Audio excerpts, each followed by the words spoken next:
یہ تبلیغ کا وقت۔ ہمارے پاس میں کوئی بڑے اسباب نہیں ہیں، ہمارے پاس میں کوئی بڑی حکومتیں نہیں ہیں۔ حضرت مولانا الیاس صاحب رحمۃ اللہ علیہ کے پاس کوئی امریکہ کی حکومت نہیں تھی، کوئی سپر پاور حکومت نہیں تھی کہ جس حکومت کے بلبوتے پر، جس حکومت کے زور پر انہوں نے پوری دنیا کے اندر اپنے کام کو چلایا، بلکہ انہوں نے میوات کے لوگ جو ہمارے یہاں سب سے گوار اور اجت سمجھے جاتے ہیں، ان لوگوں کے ذریعے اللہ تبارک و تعالیٰ نے یہ کام شروع کروایا، اور آج یہ کام دنیا کے ہر ملک اور ہر خطے تک پہنچ چکا ہے۔ اس لیے میرے کہنے کا مقصد یہ ہے کہ اللہ نے ہم کو جو یہ مبارک محنتیں، جو مبارک کام کیے ہیں، اور ہر جوڑ میں اور اس طرح کے اجتماعات میں ہمارے سامنے جو یہ ترتیب آتی ہے، اس ترتیب کے مطابق اگر ہم اپنے آپ کو ڈالیں گے تو بزرگوں ہماری زندگی دین کے مطابق آئے گی، ورنہ ہم آپ کے سامنے بہت اچھی تقریر کر دیں گے قرآن اور حدیث کی روشنی میں، آنے والے مہمانان کرام بہت اچھا بیان کر دیں گے، اور ہم نے مسجد کی سیڑھی سے نیچے اتر کر کے اس کام سے سنا اور اس کام سے نکال دیا، تو سننے کا ثواب تو ملے گا، لیکن بزرگوں ہماری زندگی کے اندر کوئی تبدیلی نہیں آئے گی، ہماری زندگی کے اندر کوئی انقلاب پیدا نہیں ہوگا، ہماری زندگی کے اندر کوئی تبدیلی پیدا نہیں ہوگی۔ اس لیے ہمارے لیے ضروری ہے کہ ہم دین کی باتوں کو جہاں بھی سنیں اپنے پلے سے باندھیں، دل کی آنکھوں سے سنیں، دل کی آنکھوں سے دیکھیں اور دل کے کانوں سے سنیں، اور سننے کے بعد ہم پہلے ہی سے یہ نیت اور ارادہ کر کے بیٹھیں کہ انشاءاللہ اب تک جو ہماری زندگی غفلت میں لاپرواہی میں گزری ہے، اب میں اللہ سے دعا کرتا ہوں اور دل میں ارادہ بھی کرتا ہوں کہ اللہ تبارک و تعالیٰ میری زندگی کو دین کے مطابق بنا دے۔ کس کے مطابق بنا دے؟ دین کے مطابق۔ اور میں اپنے نوجوان ساتھیوں سے خاص طور سے کہوں گا کہ ہم حالات سے، ہم ماحول سے ہرگز متاثر نہ ہوں، ہم حالات سے، ہم ماحول سے، دنیا کا کیسا ماحول چل رہا ہے، دنیا میں لوگ کیا کیا کر رہے ہیں، سب لوگوں نے لباس بدل لیا، سب لوگوں نے وضع قطع بدل دی، سب لوگوں نے کھانے پینے کا طریقہ بدل دیا، سب لوگوں نے غم کا اور اپنی خوشی کے جو مواقع ہوتے ہیں ان کے طریقے بدل دیے۔ ہم بھی ان کے مطابق اپنے آپ کو بدل دیں تو میرے نوجوان ساتھیوں ہماری مسلمانی اور ہمارا ایمان باقی نہیں، ہمارا ایمان کیا نہیں ہے؟ باقی نہیں ہے۔ اس لیے دل میں یہ عزم کرنا چاہیے، دل میں یہ ارادہ کرنا چاہیے کہ اب تک اگر مجھ سے کوئی گناہ ہو رہا تھا اور آج میں نے علماء کرام اور بزرگان دین کی باتوں کو سن کر کے اب میں اپنی زندگی کے اندر تبدیلی لانے کی کوشش کروں گا۔ تبدیلی کیسے آئے گی؟ آپ یہ سوچیں کہ اللہ تبارک و تعالیٰ نے ہمارے اوپر کون کون سی چیزیں فرض قرار دی ہے۔ سب سے پہلے ان فرض چیزوں کو اپنی زندگی میں لانے کی کوشش کریں۔ اللہ تعالیٰ نے کون سی چیزیں حرام قرار دی ہیں، ان حرام چیزوں کو ہم سب سے پہلے چھوڑنے کی کوشش کریں۔ اس کے بعد میں کون سی چیزیں واجب ہے، کون سی چیزیں سنت ہے۔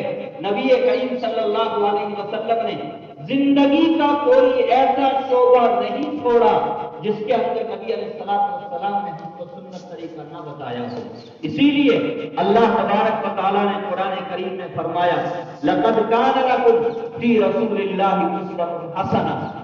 اللہ کے رسول صلی اللہ علیہ وسلم کی ذات میں، کس میں؟ ذات میں، اقوال میں تو ہے ہی ہے۔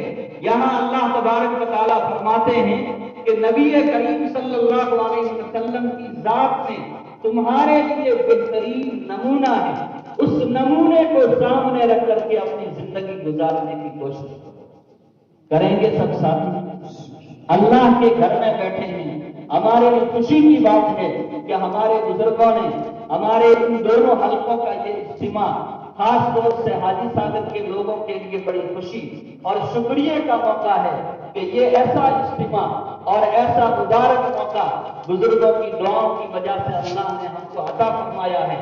زندگی میں پتہ نہیں پھر اس طرح کا کبھی موقع ملے گا کہ نہیں ملے گا، ہم لوگ یہاں جمع ہیں، ہم لوگ ایک ہی خاندان کے، ایک ہی پریوار کے اور ایک ہی سماج کے لوگ یہاں بیٹھے ہوئے ہیں، ہم مسلمان لوگ بیٹھے ہوئے ہیں۔ ہمیں قرآن اور حدیث کے مطابق زندگی گزارنے کے لیے دل میں یہ تہیہ کرنا چاہیے، دل میں یہ ارادہ کرنا چاہیے اور حالات اور ماحول سے گھبرانا نہیں چاہیے۔ قربانی کی ضرورت پیش آئے تو قربانی دینی چاہیے۔ اللہ کے رسول صلی اللہ علیہ وسلم نے، صحابہ کرام نے، ہمارے بزرگان دین نے اور اولیاء اللہ نے اس راستے میں اتنی بڑی بڑی قربانیاں دی ہے، میرے بزرگوں اور دوستوں، ہم تو اس کا تصور بھی نہیں کر سکتے۔ ہم تو کیا نہیں کر سکتے؟ تصور بھی نہیں کر سکتے۔ ہماری تو سردی کی وجہ سے نمازیں فوت ہو جاتی ہیں، گرمی کی وجہ سے جماعت سے نماز چھوٹ جاتی ہے، دوستوں کی مجلس میں بیٹھ جانے کی وجہ سے ہماری نمازیں چھوٹ جاتی ہے۔ صحابہ کرام رضوان اللہ تعالیٰ علیہ اجمعین کا حال یہ تھا، ادھر تلواریں چل رہی ہے، ادھر ایک جماعت نماز پڑھ رہی ہے اور دوسری جماعت مقابلے کے لیے سامنے کھڑی ہوئی ہے، ایسی حالت میں بھی انہوں نے نماز کو چھوڑا نہیں۔ آج ہم نماز جیسے اتنے بڑے فریضے کو، ایمان کے بعد جو سب سے بڑا فریضہ ہے نماز جیسے فریضے کو معمولی بہانے کی وجہ سے ہم چھوڑ دیتے ہیں۔ اس لیے ایمان کو بنانے کی اور اعمال صالحہ کے اوپر جمنے کی کوشش کرنی چاہیے۔ اللہ کا وعدہ ہے، جو ایمان پر جمے گا، اعمال صالحہ کرے گا، نیک اعمال کرے گا، فَلَنُحْيِيَنَّهُ حَيَاةً طَيِّبَةً، وہ مرد ہو یا عورت ہو، ہم ان کو پاکیزہ زندگی عطا کریں گے۔ کیسی زندگی؟ پاکیزہ۔ آج ہماری زندگیوں میں سکون نہیں ہے، حلال و حرام کی تمیز نہیں ہے، ہر لمحہ ہر گھڑی ہم سے گناہ ہو رہے ہیں، اور اللہ کیا فرماتے ہیں؟ مَن يَعْمَلْ مِنَ الصَّالِحَاتِ مِن ذَكَرٍ أَوْ أُنثَىٰ وَهُوَ مُؤْمِنٌ فَلَنُحْيِيَنَّهُ حَيَاةً طَيِّبَةً، کہ جو نیک کام کرے گا اس کو ہم پاکیزہ زندگی عطا فرمائیں گے۔ اور دوسری جگہ اللہ نے فرمایا فَأُولَٰئِكَ يَدْخُلُونَ الْجَنَّةَ وَلَا يُظْلَمُونَ نَقِيرًا، جو نیک کام کریں گے ایمان کی حالت میں، ہم ان کو جنت میں داخلہ عطا فرما دیں گے۔ مسلمان کی سب سے بڑی آرزو، مسلمان کی سب سے بڑی امید، مسلمان کی سب سے بڑی تمنا یہ ہوتی ہے، میری دنیا کی زندگی اچھی گزر جائے، آخرت میں اللہ میرا ٹھکانہ جنت بنا دے۔ ہم تو یہی سمجھتے ہیں، مسلمانوں کی یہی امید ہوتی ہے۔ اب اگر کسی کے دل میں اور کوئی امید ہو تو اللہ تبارک و تعالیٰ اس کو بہتر جانتے ہیں۔ یہ ہر مسلمان کی آرزو ہے، ہر مسلمان کی یہ تمنا ہوتی ہے، دنیا کی زندگی اللہ خیر و خوبی کے ساتھ گزار دے، کسی کا محتاج نہ بنائے، اللہ کسی کے ظلم کا شکار نہ بنائے، اللہ کسی کے سامنے ہاتھ پھیلانے والا تنگ دستی کی وجہ سے نہ بنائے۔ ہم حلال طریقے سے کمائیں اور دنیا چھوڑ کر کے اس حال میں جائیں کہ ہمارے اوپر کسی کے حقوق نہ ہوں، اللہ ہم سے راضی ہو اور ہم اللہ سے راضی ہو جائیں۔ یہ ہر مسلمان کی آرزو اور ہر مسلمان کی تمنا ہوتی ہے۔ بزرگوں، اس تمنا کو پورا کرنے کے لیے زندگی کو کسی پٹڑی پر چڑھانا پڑے گا، زندگی کو ایک ڈگر کے اوپر لانا پڑے گا۔ جب ہم اس ڈگر پر اور اس پٹڑی کے اوپر اپنی زندگی کی گاڑی کو چلائیں گے تو انشاءاللہ ہماری زندگی کی وہ گاڑی ہم کو جنت تک لے جائے گی۔ اور اگر ہماری گاڑی چل رہی ہے زندگی کی، کبھی ادھر بھی چلی جاتی ہے، کبھی ادھر بھی چلی جاتی ہے، کبھی واپس بھی چلی جاتی ہے، اور منزل کی طرف ہماری نظر نہیں ہے، کس منزل تک پہنچنا ہے، کس ٹھکانے تک پہنچنا ہے، ہمارے سامنے وہ منزل نہیں ہے، تو بزرگوں اور دوستوں، ہماری وہ گاڑی ہم کو منزل مقصود تک نہیں پہنچائے گی، تیل بیچ میں ہی ختم ہو جائے گا، گاڑی بیچ میں ہی تھک جائے گی اور ہم کو بیچ میں لٹک کر کے رہنا پڑے گا۔ ہر کام کرنے والے کا دل میں کوئی نہ کوئی منصوبہ ہوتا ہے۔ مسلمان کو اللہ نے ایک بہترین مقصد اور بہترین منصوبہ دیا کہ دنیا کی تمہاری یہ 60 سالہ زندگی، 70 سالہ زندگی، چاروں طرف سے دنیا کے جھمیلے ہیں، چاروں طرف سے دنیا کے تقاضے ہیں۔ مسلمان کو نبی علیہ الصلوۃ والسلام نے ایسا آسان راستہ بتایا ہے کہ جھمیلوں میں الجھے بغیر، دوسری طرف دیکھے بغیر نبی علیہ السلام نے جو طریقہ بتایا ہے اس طریقے کے مطابق اپنی زندگی کو گزار کر کے وہ جنت تک پہنچنا چاہے تو آرام سے پہنچ سکتا ہے۔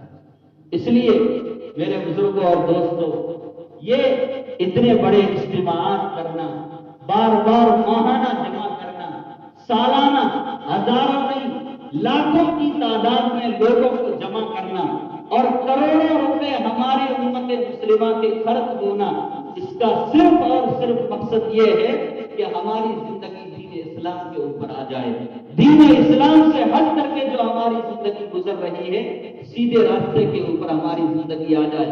اللہ کا قانون ہے، اللہ کا دستور تھا کہ دنیا کے اندر انسان جب گمراہی اور ضلالت کی طرف چلے جاتے تھے تو اللہ تعالیٰ نبیوں کو بھیجتے تھے، رسولوں کو بھیجتے تھے۔ ہمارے پیارے آقا حضرت مدنی محمد مصطفیٰ صلی اللہ علیہ وسلم آخری نبی ہے، آپ کے بعد اب کوئی نبی آنے والا نہیں ہے، لیکن آپ جس مشن کو اور جس کام کو لے کر کے آئے ہیں وہ کام قیامت تک باقی رہے گا۔ وہ کام کب تک باقی رہے گا؟ قیامت تک۔ اور یاد رکھنا، جب تک سچا مسلمان دنیا کے اندر موجود ہے، دل سے اللہ اللہ کہنے والا دنیا کے اندر مسلمان موجود ہے، اللہ یہ دنیا کا سارا نظام چلائیں گے۔ آسمان اسی طرح رہے گا، زمین اسی طرح رہے گی، پہاڑ اسی طرح رہیں گے، یہ جانور اسی طرح رہیں گے، اور انسانوں کا پیدا ہونا، نسل کا بڑھنا، یہ ساری چیزیں اسی طرح رہے گی۔ دنیا میں جس وقت سچے دل سے اللہ اللہ کہنے والا کوئی موجود نہیں رہے گا، اللہ تبارک و تعالیٰ آسمان کو بھی بکھیر دیں گے، زمین کو بھی پھاڑ دیں گے، پہاڑوں کو روئی کے داروں کی طرح اللہ اڑا دیں گے، اور جتنے چرند پرند اور جتنے جانور ہیں اللہ تبارک و تعالیٰ سب کو فنا کے گھاٹ ڈال دیں گے، سب کے اوپر موت طاری کر دیں گے۔ اس لیے اللہ کا شکر ادا کرنا چاہیے کہ اس فتنے کے دور میں اللہ نے ہم کو مسلمان بنایا۔ قرب قیامت کے اس دور میں، دور فتن میں اللہ نے ہم کو مسلمان بنایا، اور مسلمان بنانے کے بعد دین کے احکام کے اوپر مکمل نہ صحیح لیکن کچھ نہ کچھ اللہ نے اپنی توفیق سے ہم کو عمل کرنے کی بھی توفیق دی۔ اس لیے میرے بزرگوں، دل میں ہم یہ ارادہ کریں، دل میں ہم یہ نیت کریں کہ اللہ نے ایمان کی دولت دی ہے تو نماز کی پابندی ہو، زکوٰۃ وقت پر ادا کی جائے، حج کسی کے اوپر فرض ہے تو حج ادا کیا جائے، رمضان المبارک کے روزے مکمل احتیاط کے ساتھ اور مکمل پابندی کے ساتھ رکھے جائیں، اللہ کے دوسرے جو حقوق ہیں ان حقوق کو بھی ادا کیا جائے، اور بندوں کے جتنے حقوق ہیں، ماں باپ ہوں، بیوی ہوں، بچے ہوں، جتنے پڑوسی ہوں، رشتے دار ہوں، جن کے جو حقوق قرآن میں اور حدیث میں بیان کیے گئے ہیں ان سارے حقوق کے اوپر عمل کرنے والے بن جائیں۔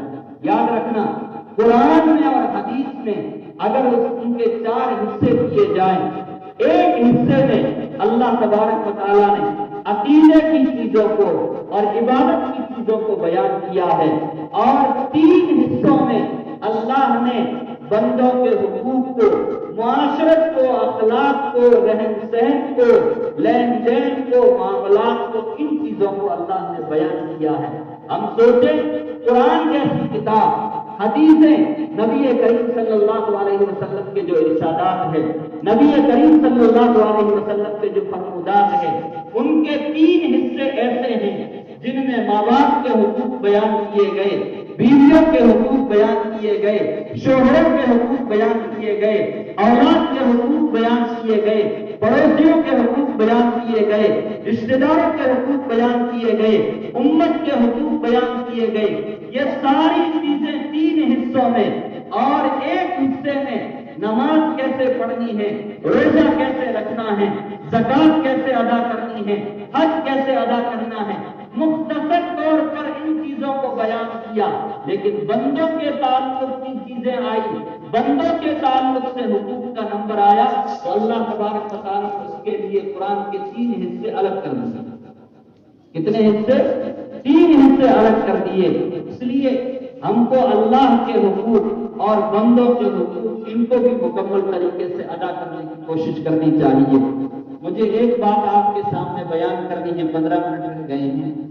ظہر کے بعد دعوت و تبلیغ کی محنت کے تعلق سے جو ہمارے بزرگوں کی ترتیب ہے، اس ترتیب کی ساری تفصیل ہمارے سامنے آئی، اور مغرب کے بعد ہمارا جو آج کا اصل بیان ہے وہ مغرب کے بعد ہوگا۔ شادیاں ہوگی لیکن دعا مغرب کے بعد ہوگی، شادی نکاح کی بھی۔ اس لیے کوئی ساتھی جب تک دعا نہ ہو تب تک ہمارا کوئی ساتھی یہاں سے اٹھ کر جانے کی بالکل بھی کوشش نہ کرے۔ ہم ظہر کے بعد کی باتوں کو بھی یاد رکھیں، اور ابھی جو ٹوٹی پھوٹی میں باتیں بیان کر رہا ہوں، اللہ ہمیں ان پر بھی سمجھنے کی اور ان پر عمل کرنے کی توفیق عطا فرمائے۔ اور ہمارے علماء کرام مغرب کے بعد جو بیان کریں گے، جو بات کریں گے، پورا مجمع مکمل دل جمی کے ساتھ، خاطر اور دل کے اطمینان کے ساتھ جم کر کے بیٹھے، اور میں نے جو آپ کو بات کہی ہے کہ دل میں ہم ارادہ کر لیں، اللہ کسی دن ہماری زندگی کو ضرور بدل دے گا۔ مسلمان مایوس نہیں ہوتا ہے، اور اللہ نے مایوسی کو کفر قرار دیا ہے۔ اللہ نے فرمایا لا تقنطوا من رحمت اللہ، اللہ کی رحمت سے کبھی مایوس مت ہو، ان اللہ یغفر الذنوب جميعا، اللہ جب چاہے گا تمہیں مسجد میں لے آئے گا، اللہ جب چاہے گا اعمال پر کھڑا کر دے گا۔ یہ مت سوچو 60 سال کی زندگی گناہوں میں گزر گئی، اب میں کیا کروں گا، 70 سال کی زندگی گناہوں میں گزر گئی، اب کیا کروں گا۔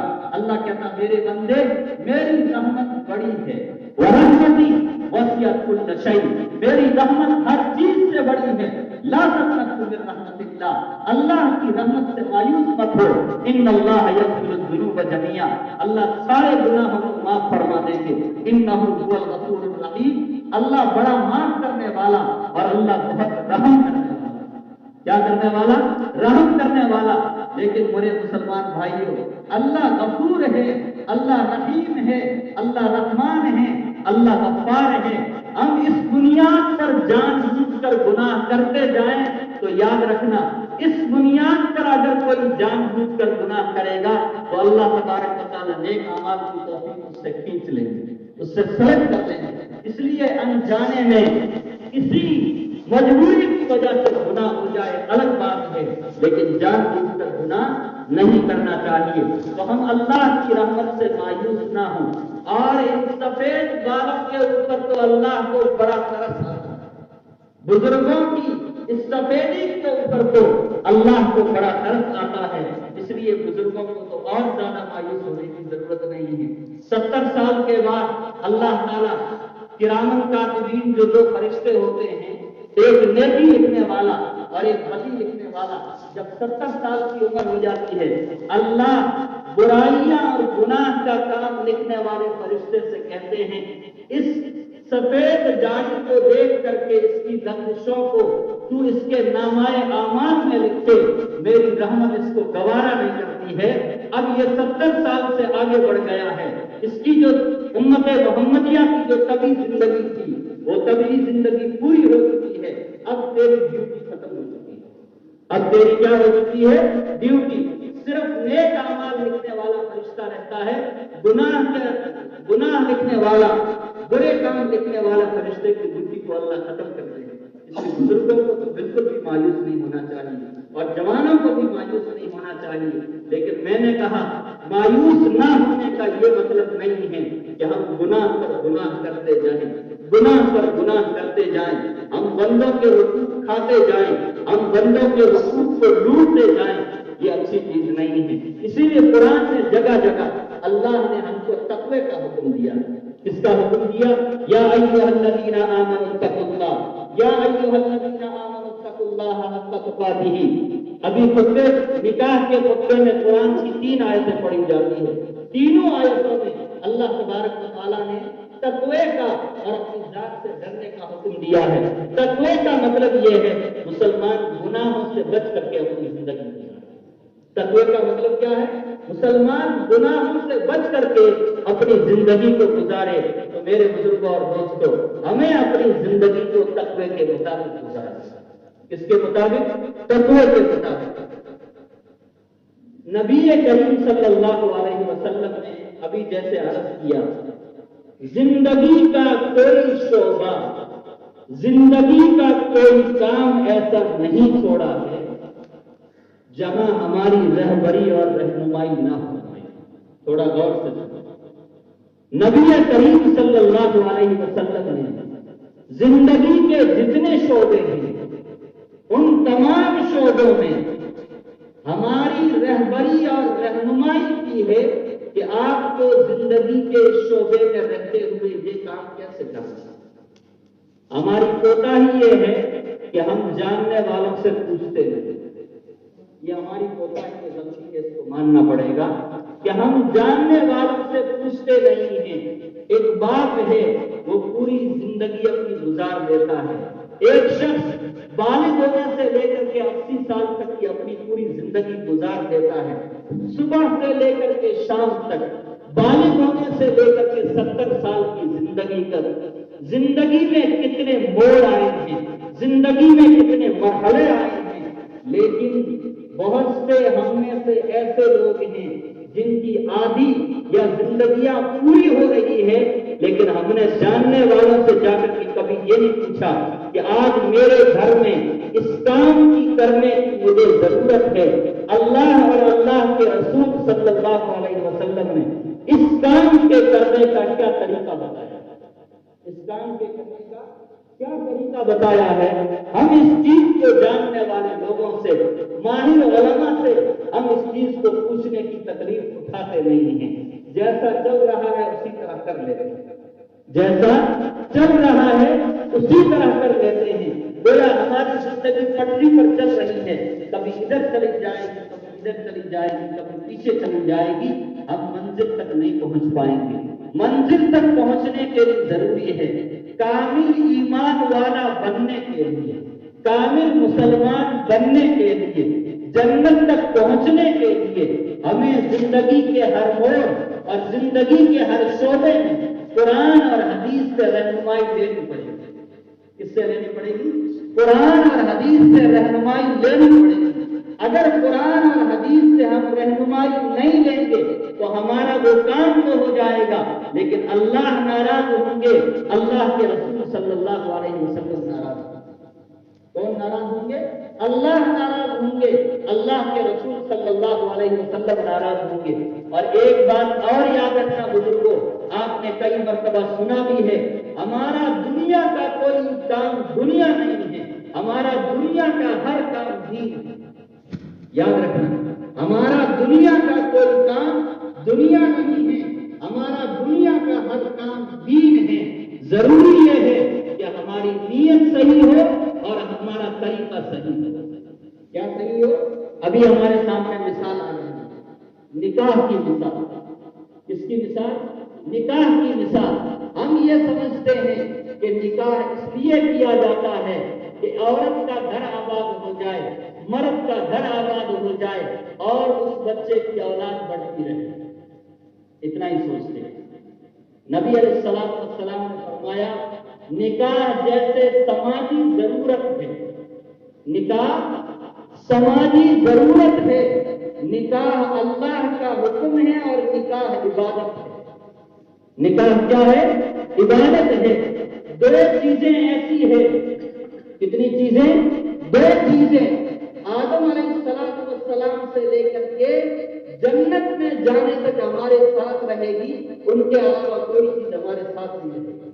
لیس لنا عبادت شریعت من عہد آدم الى الجنہ الایمان والنکاح, الایمان والنکاح. کوئی عبادت ایسی نہیں ہے جس کو اللہ نے, اللہ کے نبی نے جائز قرار دیا ہو اور وہ ہمیشہ رہے, دنیا میں بھی رہے, جنت میں بھی رہے. دو چیزیں ایسی ہیں کہ جنت میں جانے کے بعد میں وہ دو چیزیں باقی رہیں گی, ایک ایمان اور ایک نکاح. ایک ایمان اور ایک نکاح. اگر نکاح صرف دنیا کی ضرورت ہوگی, نکاح صرف سماجی ضرورت ہوتی تو بزرگوں دوسری چیزوں کی طرح یہ بھی دنیا میں ختم ہو جاتی.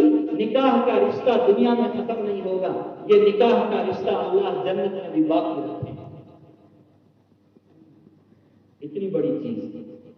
ہم مزدوری کرنے کے لیے جاتے ہیں, کہاں جا رہے ہو تو ہم کیا کہتے ہیں؟ دنیا کمانے کے لیے. کہاں جا رہے ہیں؟ دنیا کمانے کے لیے. نبی نبی علیہ السلام نے حکم دیا، نبی علیہ السلام نے فرض قرار دیا، کیا فرمایا؟ کسب الحلال فریضۃ بعد الفرائض، حلال روزی کمانا نماز وغیرہ فریضوں کے بعد سب سے اہم فریضہ۔ کیا کمانا؟ حلال روزی۔ اور ہم کیا کہتے ہیں؟ ہم تو دنیا کمانے کے لیے جا رہے ہیں، دنیا کا کام کر رہے ہیں۔ کیسا کام کر رہے ہیں بزرگوں؟ دنیا کا کام نہیں۔ نیت یہ کرو کہ ہم جانور پال رہے ہیں، ہم مزدوری کرنے کے لیے جا رہے ہیں، ہم دکان پر بیٹھ رہے ہیں، ہم ٹھیلا لگا رہے ہیں، ہم سبزی بیچ رہے ہیں، ہم کھیتی کر رہے ہیں۔ اللہ نے ہمارے ذمے کچھ بندوں کے حقوق رکھے ہیں، ماں باپ کے حقوق ہیں، بیوی کے حقوق ہیں، اولاد کے حقوق ہیں، رشتے داروں کے حقوق ہیں، پڑوسیوں کے حقوق ہیں۔ میں یہ سارے کام، یہ سارا عمل، یہ ساری مزدوری اس لیے کرتا ہوں کہ اللہ اس کے ذریعے جو مجھے مال دے گا، میں اس مال کے ذریعے ان سارے بندوں کے حقوق کو ادا کروں گا۔ کیا کرے گا بزرگوں؟ یہ بہت بڑی عبادت بن جائے گی۔ کیا بن جائے گی؟ اور حضور کا ارشاد میں نے آپ کو سنایا، کسب الحلال فریضۃ بعد الفرائض، نماز، روزہ، حج، زکات کے بعد حلال طریقے سے مال کمانا بھی ایک فرض ہے۔ ایک کیا ہے؟ اور اس زمانے کے اندر پہلے ہمارے بزرگ فرماتے تھے، اور نبی علیہ السلام کے ارشادات سے حضور نے ایک جگہ فرمایا، کاد الفقر ان یکون کفرا، کہ مال نہیں کمانا چاہیے۔ مال کمانے کی وجہ سے آدمی دنیا میں مبتلا ہو جاتا ہے، اور دنیا کی طرف جانے کی وجہ سے دین کے کام ٹوٹ جاتے ہیں۔ لیکن زمانہ ایسا ہے کہ اب حلال طریقے سے مسلمان کو کمانا چاہیے، اور کما کر کے اس مال کے جو تقاضے ہیں تقاضوں کو پورا کرنا چاہیے۔ اس لیے کہ آج ساری دنیا کا نظام سرمایہ دارانہ بن گیا، مال کے اوپر ساری دنیا کا نظام بن گیا، خدمت اور رضاکارانہ طور پر کام کرنا ختم ہو گیا۔ تو مال کماؤ اور اللہ نے جو حقوق رکھے ہیں حقوق کو ادا کرو۔ تو یہ ہمارا دنیا کمانا اور یہ مال کمانا اگر نیت ہماری صحیح ہے تو یہ بھی بہت بڑی عبادت بن جائے گی۔ کیا بن جائے گی؟ وہ عبادت۔ جیسے نکاح عبادت ہے، اسی طرح یہ مال کمانا، حلال روزی کمانا، یہ بھی کیا ہو جائے گا؟ عبادت بن جائے گا۔ ہم نکاح کے اس عمل کو کرتے ہیں۔ آپ پوچھیں گے نبی علیہ السلام نے نکاح میں آپ کو کیا طریقہ بتایا؟ آپ پوچھتے نہیں، لیکن میں آپ کی طرف سے پوچھ کر کے آپ کو بتا دیتا ہوں۔ نبی علیہ السلام نے نکاح کرنے کا کیا طریقہ بتایا ہے؟ یہ عمل منگنی سے شروع ہوتا ہے۔ کہاں سے شروع ہوتا ہے؟ منگنی سے شروع، بچے کا رشتہ جہاں سے ہوتا ہے وہاں سے شروع ہوتا ہے۔ 9 تاریخ کے جوڑ میں بھی میں نے یہ بات کہی تھی کہ ہمارے یہاں منگنی کا جو طریقہ ہے اصل میں وہ طریقہ بالکل غلط اور شریعت کے مزاج کے خلاف ہے۔ یاد رکھنا، شریعت کے مزاج کے خلاف ہے۔ ایک مثال دیتا ہوں، ہمارے یہاں ایک بچہ کسی کے گھر میں 2 سال کا ہے، آپ کے دوست کے گھر میں بچی پیدا ہو گئی، ابھی وہ 5 دن کی 10 دن کی ہے، آپ کی بیوی نے یا خود آپ نے دوستی کے جذبے میں، دوستی کے تعلق کی وجہ سے اپنے اس بچے کے ساتھ اس بچی کا کیا کر دیا؟ رشتہ کر دیا۔ آپ کا بچہ ابھی 2 سال کا ہے، اس کے اعضاء کیسے ہوں گے، اس کا دماغ کیسا ہوگا، اس کے ہاتھ کیسے ہوں گے، اس کا پاؤں کیسا ہوگا، اس کے پیٹ کا نظام، سینے کا نظام، کی باڈی کیسی ہوگی، آپ ابھی کچھ نہیں بتا سکتے۔ اور وہ تو 10-15 دن کی 2-3 مہینے کی بچی ہے، اس کے بارے میں تو آپ کچھ بھی نہیں کہہ سکتے۔ زبان چلے گی کہ نہیں چلے گی، اس کی نظر صحیح ہوگی کہ نہیں ہوگی، ہاتھ سے وہ صحیح پکڑ پائے گی کہ نہیں پائے گی، پاؤں سے چل پائے گی کہ نہیں پائے گی۔ آج دوستی کے جذبے میں آ کر کے آپ نے اس کے ساتھ رشتہ کر دیا، 5 سال کے بعد وہ بچی بڑی ہو گئی، خدا نہ خواستہ اگر اس کا ایک ہاتھ شل ہو گیا، اگر وہ ایک پاؤں سے اپاہج ہو گئی، اگر اس کی ایک آنکھ خراب ہو گئی، اگر اس کی زبان کے اندر لکنت ہے، اگر وہ صحیح طریقے سے بول نہیں پا رہے، کل آپ کی دوستی جو گہری دوستی تھی 5 سال کے بعد آپ کی وہ دوستی دشمنی میں بدلے گی، اور کہاں تک پہنچے گی؟ صرف آپ اور آپ کو سمجھی اور سگے تک نہیں جائے گی، بلکہ 2 خاندان کے اندر دشمنی پیدا ہو جائے گی۔ یہ شریعت کا مزاج نہیں ہے۔